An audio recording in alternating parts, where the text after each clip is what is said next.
Hi, Coach Jen here with a video about the Pallof Press Iso Hold. So the Pallof Press Iso Hold is a really fantastic core stabilization exercise.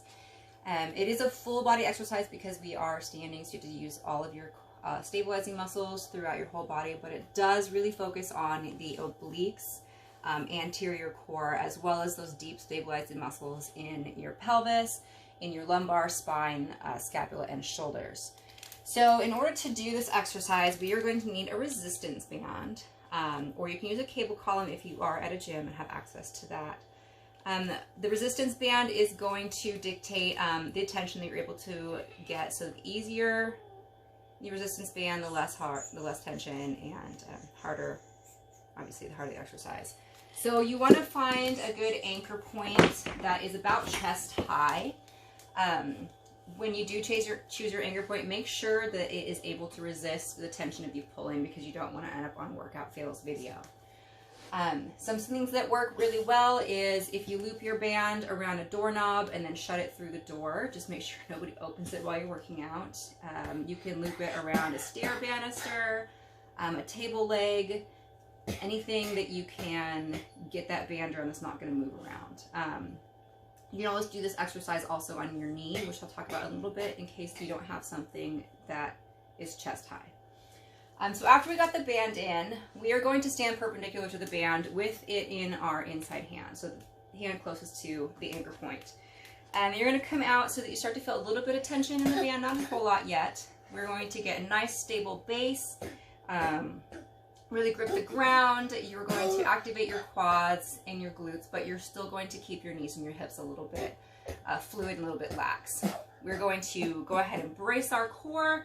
We're going to bring our rib cage towards our pelvis, tighten everything up here. We're going to grip the band, and at this point we're going to create a little bit of tension.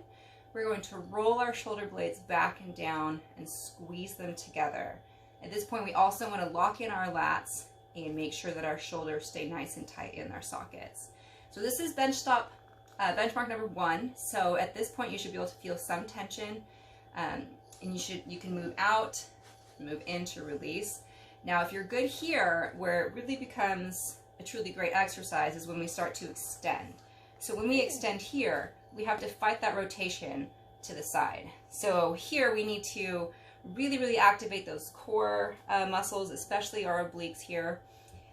Really focus on sucking those shoulder blades into those sockets and not letting your scapula relax. So some of the things to watch out for is, speaking of that scapula here, one of the biggest mistakes in doing a Pallof hold, the press iso hold here, is that as soon as we go to extend our arms, we start to relax those shoulders, so they start to roll out of the sockets and we start to lose control. This turns this into a not great arm and shoulder exercise and really takes it away from the core. Another thing too is that if we are fighting that rotation, oftentimes we want to let this knee dip in to help give us some resistance and some torsion in the other direction. So you want to make sure our knees aren't dipping, make sure that our feet aren't turning in to help us fight that rotation. If you find that you're not able to hold that position, you are going to have to move to a regression. So the easiest way to regress a iso hold is just to go ahead and reduce your tension. So I was using double band here. At this point I'm going to just loop it through, and now I've gone to just one band, a lot less tension for me to work with. You can also experiment with moving closer to your anchor point or further away to make it more difficult. A couple ways to make it a little harder for you, if that isn't very challenging or isn't quite what you're looking for, is obviously more tension on the band. So you can double up, triple up your bands if you don't have a whole lot of access to bands and you've only got one to work with. A couple ways to make it harder is, first, you can go to a half kneeling. I'm going to go ahead and go back to one band here just so I've got some distance to work with. Now at this point, I would not necessarily want my anchor point high. I would want it to the side of me here, so I'm still at chest high. But at this, it's the similar setup. We want to have our feet planted into the ground, that back foot planted into the ground, really stabilize our pelvis, roll shoulder blades back, and we're still going to create that tension, pull into our chest to activate all of the muscles, and then work on extending.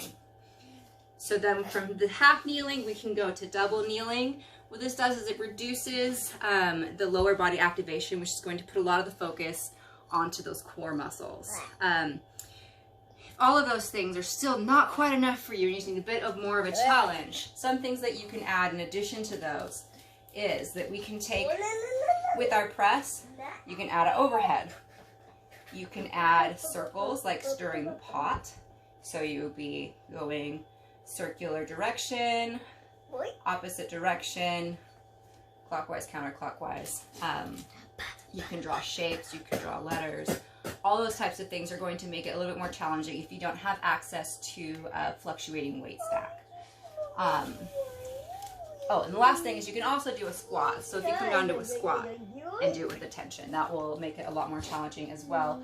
Really focus on adding a little bit more knee stabilization as well. So hopefully you guys don't have any questions. Hopefully I've covered everything. But if you have any questions, just let me know.